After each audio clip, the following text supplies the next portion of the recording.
There is one supplement that is highly underrated and that most people should probably take. It helps lower cholesterol and the risk of heart disease, improves blood sugar control, and can be used to treat irritable bowel syndrome. The reason it's so underrated is probably because it's not a particularly exciting supplement. It won't generate any headlines, and it's certainly not patentable. So pharmaceutical companies can't make money from it. I'm talking about Psyllium Husk, of course, and I highly recommend you give this video a chance to explain the research behind Psyllium Husk because it's incredibly compelling. I also discuss 3 safety aspects of Psyllium Husks at the end of the video. Psyllium Husk is a highly fibrous powder, and fiber is the part of a plant that the digestive system cannot break down. So the question is, if I already have a great diet full of fruits and vegetables, why would I add Psyllium Husks?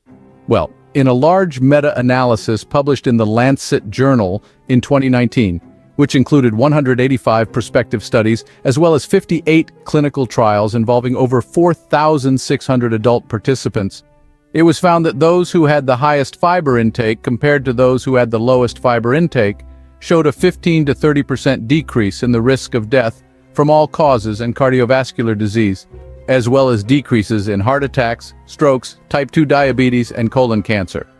Crucially, it was a dose-response curve, suggesting that higher fiber intakes may provide even greater benefits. And you can clearly see this in the graphs here that as fiber intake increases, the risk of death from all causes decreases. And this also applies to heart disease. As fiber intake increases, the risks of heart disease decrease. From this extensive evidence, it appears that the more fiber a person has in their diet, the greater the benefits they will receive, up to a certain point, of course, because fiber can be used to treat constipation, for example. But if you're having too much of it, can actually make constipation worse, so you need to listen to your body, and at the end of the video, I'll go through how you can find the perfect dose of Psyllium Husk for you. Whenever we look at research like this, we have to look at who funded the study. With the exception of the World Health Organization, the funders of the study had no role in study design, data collection, data analysis, or interpretation. Overall, the authors of this large study declare no competing interests. The other criticism of studies like these is, are we seeing a phenomenon called healthy user bias? For example, people who have more fiber in their diet might practice other healthy lifestyle habits. So, are we seeing these positive results because of fiber or because of other healthy lifestyle habits? So, are we seeing these positive results because of fiber or because of other healthy lifestyle habits? The analysis addresses these concerns by finding that in the randomized controlled trials, higher fiber intakes result in weight loss, reductions in cholesterol and blood pressure, and reductions in blood sugar levels, which is supported by cohort studies showing a reduction in risk for heart disease and mortality as well as the risk of diabetes. The consistency between the results of the study and the prospective studies as well as the dose-response relationships suggest that an effect on metabolic diseases is likely causal and not a consequence of confounding variables. And the results of this analysis are generally similar to other reviews and meta-analyses. They conclude by stating that these results suggest that individual fiber intakes should be no less than 25 to 29 grams per day, with additional benefits likely at higher intakes. But unfortunately, most people worldwide consume less than 20 grams per day. So whole fruits, vegetables, and legumes are absolutely number one. But based on the dose-response relationship we see, a strong case can be made for adding Psyllium Husk to an already healthy diet. But why Psyllium Husks instead of other types of fiber? Well, Psyllium Husks are primarily made up of soluble fiber rather than insoluble fiber, meaning they attract water and turn into a gel during digestion. But in the Lancet analysis, similar effects were seen in prospective studies and clinical trials for fiber from different food groups or for fiber described as soluble or insoluble. But soluble fiber can be used to treat irritable bowel syndrome. If we look at the clinical guidelines, soluble fiber should be offered to patients with irritable bowel syndrome. But the use of insoluble fiber should be avoided, such as bran, because it is not significantly better than a placebo and can cause bloating. And the clinical studies on Psyllium Husk show significant benefit for the symptoms of irritable bowel syndrome. Additionally, Clinical studies have shown that psyllium husk can improve both constipation and diarrhea.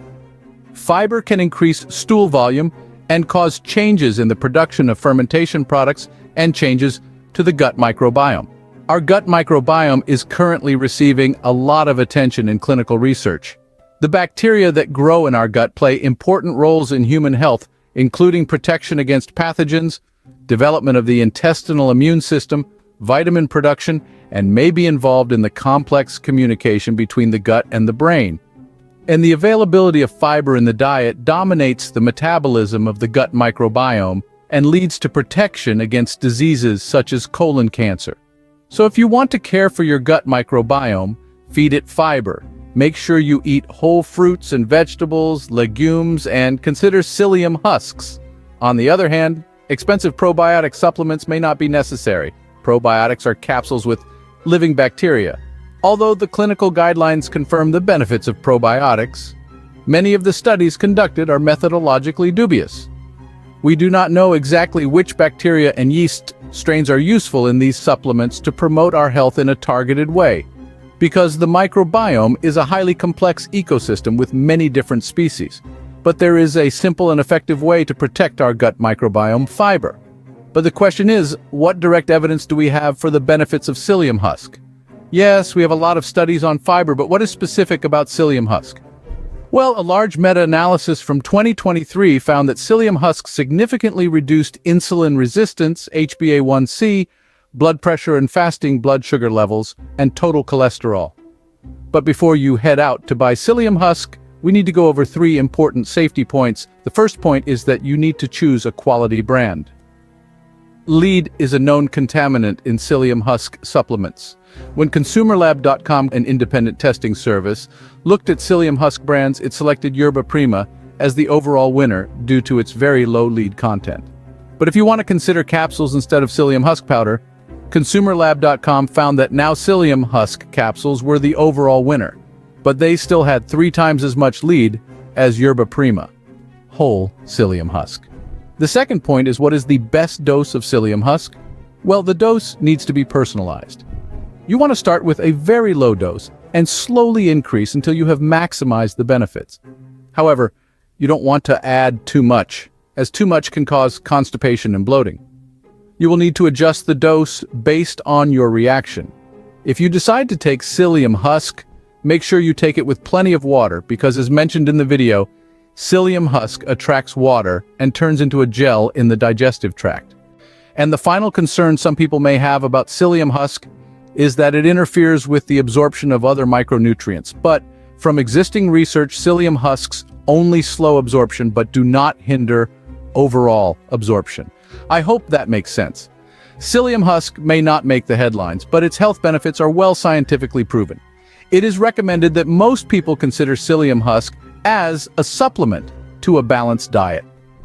If you want to use psyllium husks as a dietary supplement, it is advisable to use a low amount and gradually increase the dose. For example, start with a small amount and slowly increase to 5 to 8 grams per day.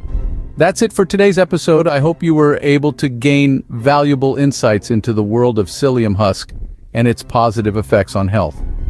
Remember that small changes in your diet can have big benefits for your well-being. Stay curious, open to new things, and pay attention to your body's signals. Until next time, stay healthy and happy.